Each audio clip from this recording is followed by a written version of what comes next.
2 weeks ago, we took a look at the first 50 pages of the Tears of the Kingdom Artbook, and as spoiler-free as we could make it, we've come up with some pretty cool ideas so far as to what certain things could well be within this book. Again, I preface this video by stating that the artwork here has leaked early, and while it does not spoil anything directly, it could spoil things for people who want to see little to nothing about the game before release.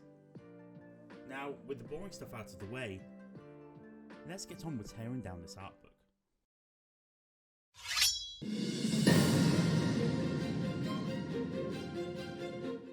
We start this video at page 52, where we see the strange automation from an earlier trailer. We now know a lot about this guy, but not enough to allow us to fill every gap possible. This guy is a construct, and is classified as a ranger. These guys seem to tend to the Sky Islands, and are seemingly docile towards Link. This is in contrast to the other constructs who seem to be a tad more aggressive and attack Link on sight. We get more in detail now, and the text on the next page is interesting. It reads as a rough translation, and please remember that this is done via the powers of Google Translate. Sleeve mode idea. It seems that it will get caught when it is stored. So, should I make it sync with a gimmick, or balance it with a flat head from the beginning? The question posed from the designer who has designed this creature seemingly has done so that the head can sink back into the body. When I first saw this, I thought it would be potentially to attack Link with a detached head, similar to the fight against Igos Duikana in Majora's Mask. Since the latest trailer release though, I think this could be more of a defense mechanism. Potentially if the hero attacks one of these creatures, it will go into a more defensive stance in order to avoid conflict. Up next is an image of some Hinox-like enemies, but I don't think these are Hinox. They appear too tall and their arms are too long. They have fur that trails from their neck down to their back, and a large weapon protruding from their head. I don't think we've seen anything quite like these before in the Zelda series, so they could well be a brand new entry into the lore of the game.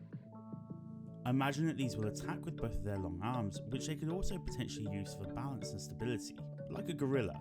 As well as then when close range enough, they would be able to use the weapon on their heads. If these miss an attack, I think they'll get stunned, and that'll be your way to attack properly. So these will be more of a test of timing than just trying to wail on the enemy as you see fit. These look pretty cool, and again, follow the same levelling structure that we saw previously, with the last level a white and red variant which I presume is the Malice version wielding a scythe that looks incredibly deadly. Next we have a bottle with a letter in it. This letter seems to be a Gerudo letter judging by the text underneath. The bottle is sealed with a flower made of frosted glass and metal. It's very pretty and a definite nod back to Ocarina of Time's letter in a bottle. I wonder if we're going to have to give this to King Zora too. Now we have a shot of a ceiling, designed with a stone crystal effect. The ceiling appears to have a liquid substance above it, and there are points on the ceiling with sets of concentric circles. These look like some sort of touch points, and Link needs to touch these areas maybe in a specific order. There are 5 of them, and puzzles like this have existed in the Zelda universe before, so perhaps this is exactly that. The interesting thing for me here though is the patterning above the ceiling. We are clearly judging by the stonework inside of an ancient building here, and above this roof is what looks like a substance, a liquid. It looks like water, and makes me wonder if this building is indeed actually underwater. Interestingly enough, we see these odd portals in direct use in the latest gameplay trailer, and they look like the hook points for Link's new Ascend ability, which allows him to phase through solid ceilings. I stated in my gameplay analysis video that this room could potentially see Link needing to phase through 5 different points into 5 different rooms, or potentially into one room, but he would need to phase through at the correct area in order to continue his progress. This looks like a giant puzzle, and puzzles like this belong in one location and one location only. Dungeons. I wonder if this is a potential design for a water temple like structure within this game. It's Moblin time next, and this page shows the progression in stages of Moblin. By the time we get to number 3, we basically have a bull who has stood up on its hind legs. Clearly the laughing cow is Mina brother, maybe. The stage 4 weapon here just looks crazy. I can't even put it into words, and this whole design looks like they're keeping their weapons on their heads for storage. This new design is crazy. Now we have ourselves an art studio, with tons of pictures on the wall, a load of books in a messy fashion, paints, paintbrushes. This room actually reminds me a little of Link's room in Skyward Sword. In Skyward Sword, Link is apparently really good at woodwork, Maybe Link has taken up painting since Breath of the Wild. The images in the background here seem to show a sinking ship from many different angles. The last time we saw a sinking ship in a Zelda game was Link's Awakening. Maybe we have a little Easter egg back to that little gem? Some fauna are up next, and we have giant horsetail plants, presumably named so because of what they look like. There's an image of Link next to this for sizing, and these things are huge! They're at least a full human high. These things are ancient too. The roots have been fossilised.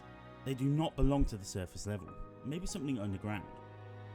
I think these sit in with the giant glowing trees in the latest trailer in the underground caverns. We see some flying machines next, the same as from the first official trailer, but different in aesthetics. I think that these will be customisable, which is a nice feature. I think we're going to get a ton of customisability in this game, way more than Breath of the Wild, especially with the addition of the Fuse and Ultra Hand abilities. I wouldn't be surprised to see in the slightest that this machine is also customisable, though I don't think it's completely buildable, like the transportation created with the Ultra Hand ability. Up next we have what seems to be a platform that, at a worst guess, I would say belongs to a castle of some form. There are several things I can say for certain here. This is up in the sky, and it's because of these little dragon egg lights that are everywhere up in the air. On the floor in this area we have a symbol that we have seen before, just not in a very prominent location. This star on the floor seems to be very similar, though not exactly the same, as the design of the wooden shield in Breath of the Wild. This shield is carried by Hylian travellers in the game, and whilst it's a pretty weak shield, it could well mean that this particular symbol is perhaps what they're going to use to represent New Hyrule in the game. If we are indeed rebuilding Hyrule as the game goes on, which could be a massive possibility, maybe this area is a new rendition of a Hyrule castle of sorts, and this is a balcony upon which nobility stand. We now see in detail the pillars on the side of this balcony. It's crazy just how much thought has gone into the design on this game. Every last asset seems to have a reason for its placement and design. Next we have a pillar that seems to have fallen. On the underside of this pillar is a gold concentric circle. Interestingly, to the right of this there is another pillar in the same setting, but it almost is like it has a giant gold cap over said concentric circle. I think these are just alternating designs in an area where things have crumbled and fallen over time. Okay, so this page we need to give a full spoiler warning on. Exactly the same as my last video, I'm going to section this one off in our own little spoiler area, as I think it could potentially ruin some things gameplay wise. We see a Link in a full on wetsuit, including the fitted helmet which is covered in all sorts of strange markings. From afar this is really hard to make out, but when you get up close it looks like a pair of eyes that would belong to an amphibian, like a toad. Scrolling down, Link's good arm seems to have a speckled design, like once again the skin of a toad. On his side is a tied up piece of rope, and then on his feet are a pair of waders, with individual toes that go right up to knee height. This set reminds me of something really specific, Xenoblade 2, and in specific Rex's Salvager's outfit. I could see this, Link having to go underwater to attach a line to a piece that he requires for, say, the vehicle crafting, and then dredge it up. To the right of this is what looks like a giant green heart. This is by far the weirdest looking thing that I think we see in the whole of the artbook, and one of the strangest things in the entirety of the Zelda universe, especially when we're considering that this is reportedly a new large enemy, according to the translation. I presume that it shoots things out of the 3 vessels at the top, and it's described as having 3 organs solidified. This thing looks disgusting, and not like something I want to fight. I think I have a theory here though, that if we are dredging up things from underwater, maybe these things sit on the base level of the underwater areas and spew poisonous bubbles at you. Either way, I'm not a fan. We next get what looks like some kind of device that is made to turn, and I think that this then causes the pillar on the right to turn. The most interesting part of this is that the bottom left image shows what looks like Link's arm coupling into the octagonal design. I think that this thing runs off of pure Zonai energy and requires Link to twist it via the use of his magical arm. If this is the case, I'm genuinely excited about how many uses we will get from this new gameplay mechanic. We have next what is 100%, even without needing to translate it, an image of a new Hylian soldier. The design of the armour here is really cool, and it actually looks as though we're going to have 2 cycles for these guys, on duty and off duty. I wonder if time will play more into this game. A little like Majora's Mask with the cycles that the NPCs go on. Up next is an image of a stone statue, similar to that of the odd creature at the start of the first official trailer. It's similar but not the same. Smaller in stature, arms tucked into its body a little more, and a more demonic looking face. These have an eye symbol on the top of their heads and a script that runs down their neck. These actually look a lot like the Earth Guardians in Skyward Sword, and I wonder if these creatures are making a reappearance of some sort. We now see a pad underneath a thicket of roots from a tree. I don't doubt that this is from the island with the tree growing through it, but interestingly this pad has no major markings whatsoever. I'd like to think that this is a teleport pad of some form, or that maybe it takes us to a new dungeon, but at the same time there's no hint of magic on the floor tile whatsoever. Again, I've set this next page off in its own little chapter labelled spoiler, as this could well be a massive in-game spoiler. We see artwork next of the Sheikah slate in all of its glory. It's been redesigned, so it arguably isn't the slate from Breath of the Wild, and it's a lot thinner in design than the one before.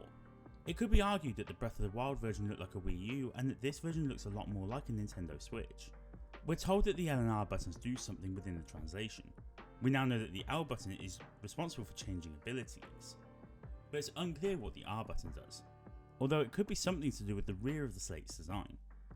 There is an eye in the centre of the back of the slate that looks like it will open and close, possibly the camera, and 3 hands, 1 in red and 2 in yellow that resemble a clock face.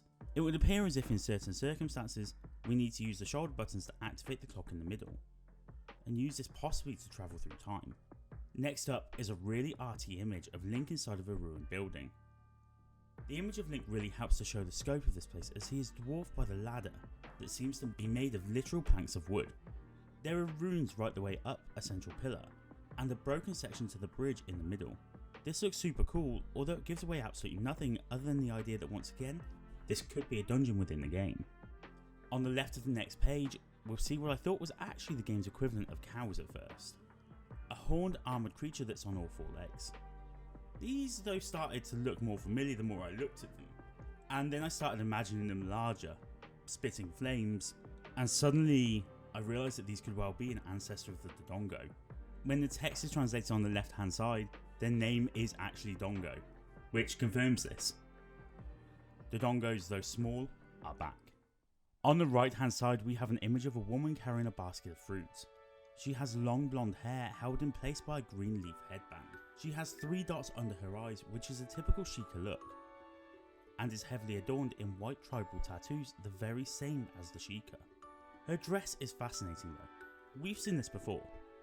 It's the traditional gown of the royal lineage, and it was seen in the second official trailer for the game. This is one of 3 possible people within the game, and I'm unclear on which. The first is that this is a depiction of a great fairy.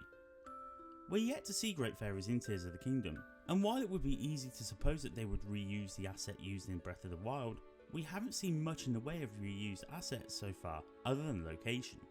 This could also be the goddess Hylia herself, though maybe an image from the past, like from the era of the goddess's chosen hero. This doesn't come through in this image though.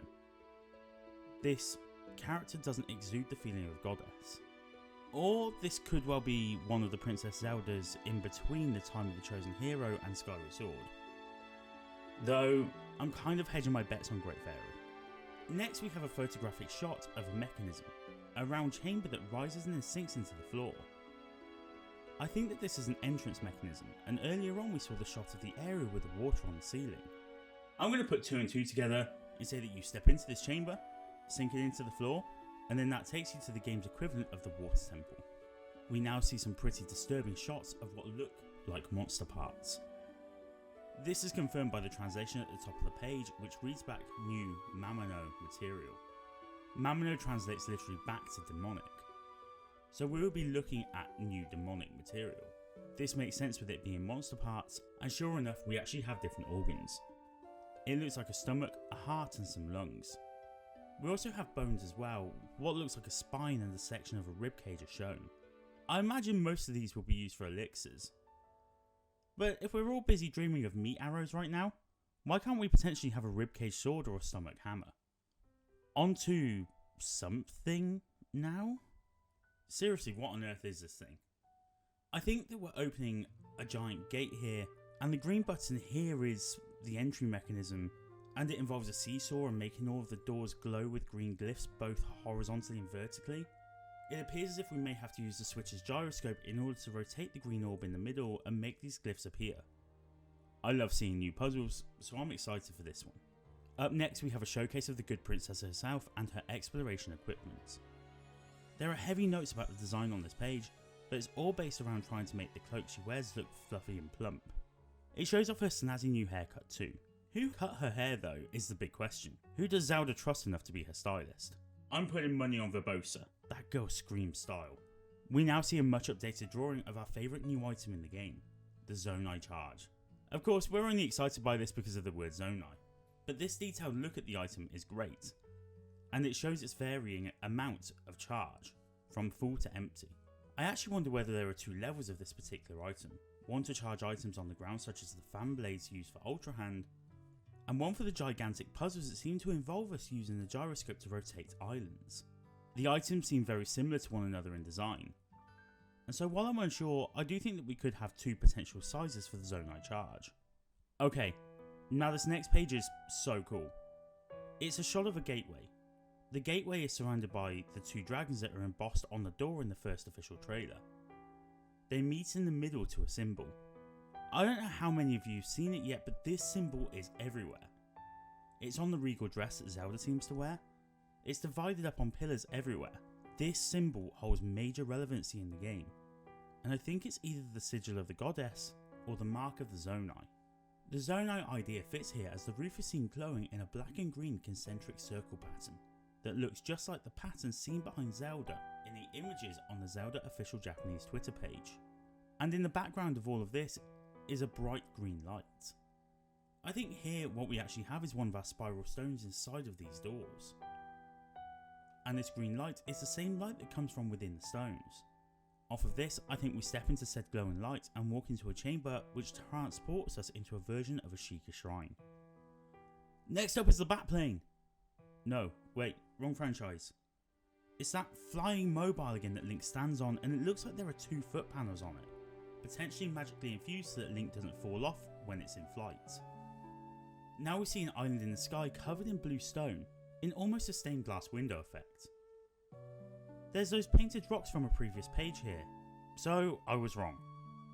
They're not Zora, they're in the Sky Islands. We have a puzzle to solve involving a huge rock on the right hand side and a gated area which probably leads to a chest.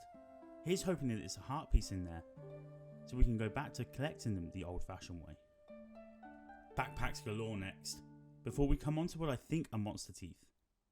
There's roots on the bottom and then the white on the top that just looks like teeth. The text reads, the swelling of the pattern is based on Hinox fans. Well, there we have it.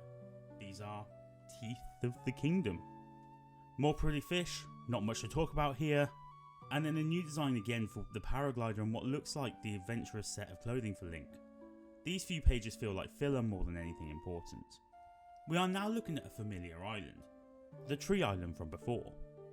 In front of an entryway is a series of the same rocks that we saw with the bokoblin on the mountain where Link rides the rails on his shield. I have zero doubts. These are bombable.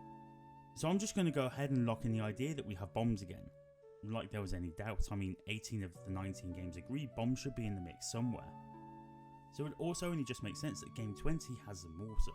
Judging by this area being covered, either this is a collectibles cave or maybe it's an entry to a forest dungeon, and we get the bombs just before this.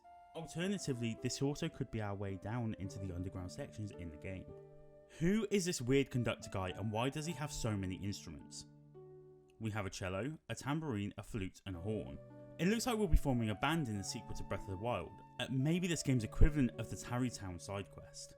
We've got ourselves a giant stone wall next and a platform potentially to throw ourselves off of at the top of it.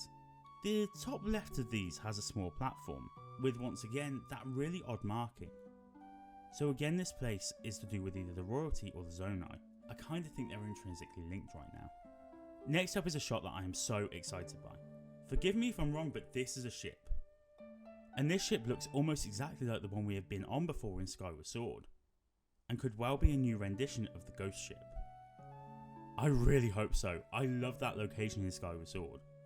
It's either that or this is a massive monster galley, and I'll be very intrigued to see where this is going. Ships being in this Zelda game are a massive win. Horses are up next, and this one is carrying a log which I think gets inserted into something like a cart to carry it. It's good to see after all of the customization kicks in within the game that the horses won't be completely redundant. We now see a building, and I'm so confused with this. It looks like a part of the building rises to reveal a giant iron ball. This is a puzzle of some form, but who knows what it's for at this point. Any ideas on this, guys, leave them in the comments section below. I'm really intrigued to see what you guys think this is. Holy Zora, Batman! According to the translation, this dude is called Dreyfus, but I think this is a translation issue, and this guy is in fact Dorothan, the king of the Zoras. He has a necklace on that the notes say please refer to, as it's brought up a few times in this document, so I guess it's going to be important to some degree. There's an emphasis on his armour. Perhaps Zora will join in the big fight. Maybe this is what Ganondorf refers to when he mentions destroying allies. We now have a soldier stood in front of what appears to be a small market stall. The backdrop on the stall is heavily emblazoned with the Triforce and the Skyward Sword royal crest. I love the links back to the old games here. At one point in time, I believed that this was actually an Easter egg back to Skyward Sword. However, now I'm not so sure, and the reason why I'm not so sure is the logo that was shown at the end of the gameplay trailer. It seems to link Breath of the Wild, Tears of the Kingdom and Skyward Sword together, and so I'll refer back to my earlier theory about these games being a massive time loop. Seriously, go watch that video if you haven't already. Some more ruins now, and again we have the green energy, a new sigil, circular patterns. This place is Zonai. Oh, and we have water in the ceiling again with the points that we can use Ascend on. This, I think, is a room inside of a dungeon. We now have a bottle with a flower emblazoned on it. And I thought at first Lon Lon milk, but the translation relates it back to being an oil bottle. We've seen the characters previously in the mushroom outfits wielding lanterns. I wonder if we will actually get one of these to use ourselves. Or maybe the oil is used for something else like maintaining vehicles. A rock takes up the whole of the next page and it's imbued with that pesky malice stuff. We're either bombing this or it turns into a monster. Up next is what I think is a floor trap. It appears to be a sheet of metal with a load of spikes pointing out of it. The spikes seem capable of raising and lowering. I do not see this being a shield as there's no straps attached, so that also rules out monster armour. However, next up we do have a shield. The shield Link has been wearing in each trailer. We have an eye and then two rows of triangles underneath. At first I thought that perhaps these rows of triangles showed the Triforce being stretched out into two lines, but now I see that this design was used all over the bottom of the royal dress and Link's feral outfit, and is actually two Triforces side by side. Perhaps there are two Triforces in the game, and similar to Low Rule, we have to use one to restore the other. Finally, for this episode, we have a headshot of a character and she looks like she is a part of the same group as the man that we saw previously in this book. I think that this is a new tribe. Something to do with the mushrooms again, as she's seen with the mushroom coin on her hat.